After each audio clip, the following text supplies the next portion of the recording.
Hello, entrepreneurs. Joe DeCharis, CPA, coming to you live from downtown Flushing, New York, once again for another amazing version of How to Win at Business.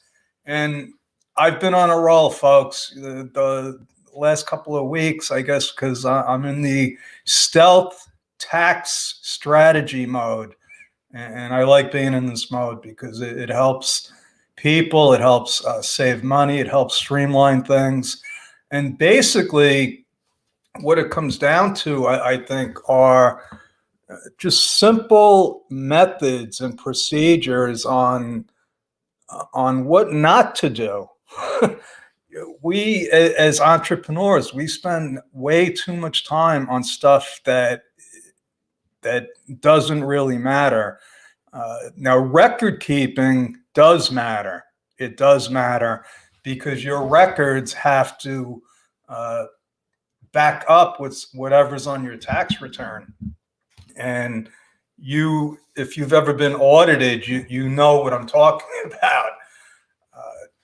But let me, if you don't know me, I am a CPA. I specialize in working with very, very small businesses from, the idea of having a business. How do I incorporate? Should I incorporate?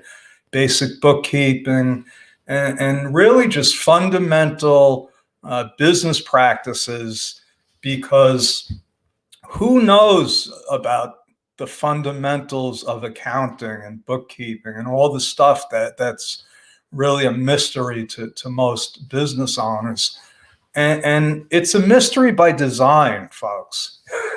It's confusing, it's complicated, because that's how they want it. And when I say they, I mean I'm talking about the machine, the large businesses, insurance companies, banks, the government, the IRS. We're over-regulated, we have too much compliance to deal with. On top of having to maintain a website and social media, who has time for bookkeeping and record keeping and stuff? But you have to have it. It's like, who wants to brush their teeth every day and go to the dentist twice a year? But you need your teeth, right? If you don't take care of your teeth, they're gonna, bad things are gonna happen. So tonight, what I'm going to talk about is something called the Minimis rule, and it has to do with record keeping. And let me go into these slides here because I do have a couple. What we're talking about here are record keeping rules as they pertain to small businesses, because I think that most people know that they're supposed to keep records, but they really don't know what records to keep, how to keep them, where to keep them. And that's why there's a lot of confusion and wasted time and energy, a lot of wasted time and energy trying to sort receipts. If you're one of those people that are actually trying to follow the rules, you're probably spending a lot of time like sorting receipts, trying to match them up with whatever, without maybe even realizing why, just knowing that you have to do it. Because that's how I started in business. I didn't know what I had to keep. If you know my ice cream truck story, I kept records, but what I kept was a file with everything, but I didn't know what I was supposed to get. What I did was I got a log book, and I pretty much saved everything, like most people do, only to find out later that I didn't have to save everything. First thing is, why do we have to keep records? Besides that, it's just good business practices. Well, anytime somebody goes into a business, knowing or not knowing, and I talk about this a lot, the accidental entrepreneur, the accidental sole proprietor, Uber driver that doesn't know that they're going to have to file a Schedule C and get hit with self-employment taxes. But when you start a business, you're automatically under the jurisdiction of the IRS for one. They want you to keep records because you're going to have to file a tax return with all of those transactions, okay? The numbers that go on your tax return are supposed to be accounted for. They're supposed to be a record-keeping system, because what the IRS says in this book, and this publication is, you know, where would anybody go if they're going to start a business? You're starting a business and keeping records. This is like the go-to thing, I guess, for small business owners. You know, I've been familiar with this publication for decades, and it's okay. It's okay. But what you have to remember is what's in here are really just suggestions. What the IRS says specifically is there is no set way to keep a set of books. In other words, there's not one way to keep your records. The result, there's only one result, which is a balance sheet and a P&L. But how you get there and how you keep track of things is entirely up to you. Now, there are documentation requirements. Okay, there are requirements. The bottom line, what the law is it says that your tax return, your books and records must clearly reflect what's on your tax return. So if you go backwards, if you take your tax return, you're supposed to say, okay, you have, you know, 300,000 in revenue. Where did you get that number from? So a good record keeping system will be able to trace back all the way from the transaction, let's say in the bank account, to a deposit, to an invoice, to a customer.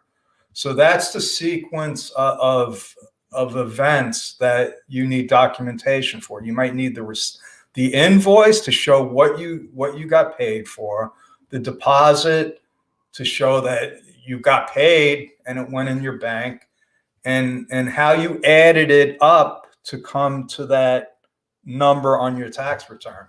Now, most people have a bookkeeping system, like we use Wave a lot. We use Wave.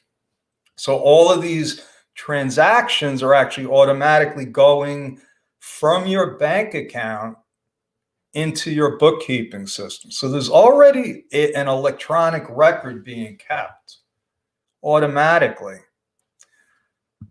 Now, the backup that you must keep on your end, now, if you're using Wave apps like I use Wave apps, and I invoice my clients, and that's another part of the paper trail. It's an electronic paper trail, but I can go directly from my profit and loss statement, and I could show, if I ever got audited, I could show the IRS every invoice and every corresponding deposit.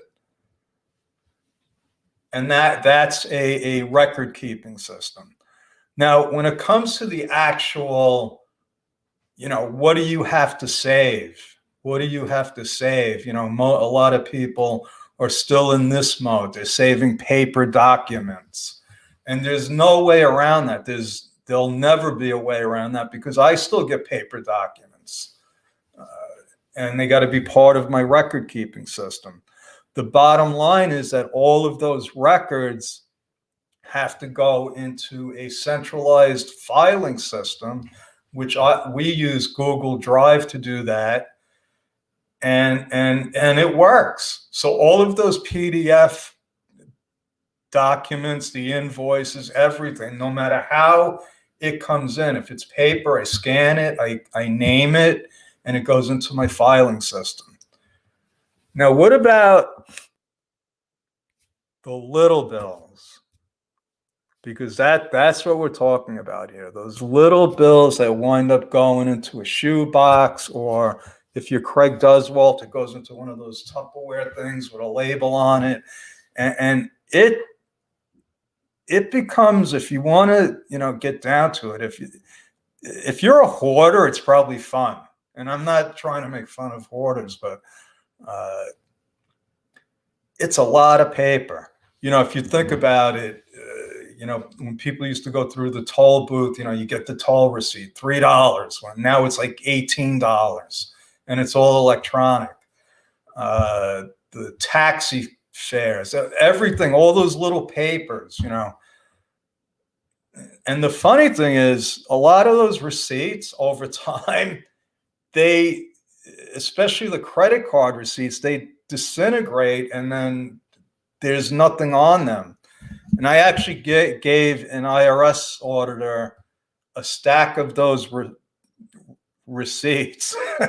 And I said, we kept the documents, I can't help it that the ink disappeared. But we that showed that we were trying to follow the rules. The truth is that when it comes to those little expenses and the IRS is auditing them, they don't want to be bothered. They don't want to be bothered because a long time ago, there was a case called the Cohan case, the George M. Cohan rule, because he was an entertainer and he traveled all over the country and he didn't keep receipts. And the IRS disallowed all of his deductions. Long story short, it went to tax court, and his attorney claimed that, well, obviously, he's been on the road. There was all kinds of documentation of the shows that he did, and he had to travel. So obviously, he must have had expenses. And long story short, they came up with what they called the Cohan rule. Anything under $25, all you needed to do was document it. You didn't need a receipt. The IRS was looking for receipts. And up until that time, I guess that's the way it worked. But it was a famous case, and it was $25 for a long, long time. Now, because of inflation, I guess it's $75. And let me tell you something. This is not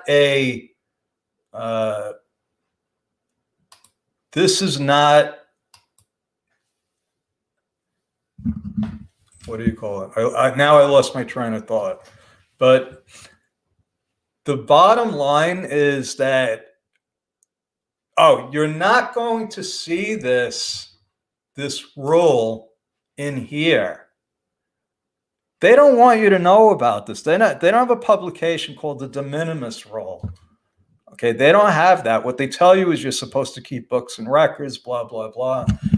But the truth is that in today's economy, it's $75, and all you need to do is make sure that your tax return that matches what the numbers are in your P&L and your balance sheet. I mean, that's what a bookkeeper and an accountant does.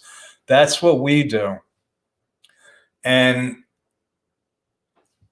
so the question is, how do you document those expenses? Because it still has to be documented. I mean, those little $25 expenses, Staples, the post office, the parking, they still have to be on your P&L. So the way that we do it is when we link up your bank account, your credit cards, and all of those transactions are coming in, it's being recorded, and then it's being classified. So we have a record. It's on your statement. It's part of your bookkeeping, and it's on your tax return, and that you have met the requirements of filing an accurate tax return. So you don't need the rubber bands and all those little paper receipts, and you don't need to go tracking down your medical stuff and all of that. It's really unnecessary, and it's one of those things that business owners wind up worrying about or spend way too much time on. So that's my story tonight, folks. I'm sticking with it. God bless. Thank you. Hey, Elizabeth, I didn't even notice that you were there. I was in the zone. I hope that we are doing our team meeting tonight. I'm getting prepared. All right, folks, that's it. You don't have to keep all those paper receipts. I hope that helped. See you tomorrow with another amazing version of How to Win a Business. Thank you.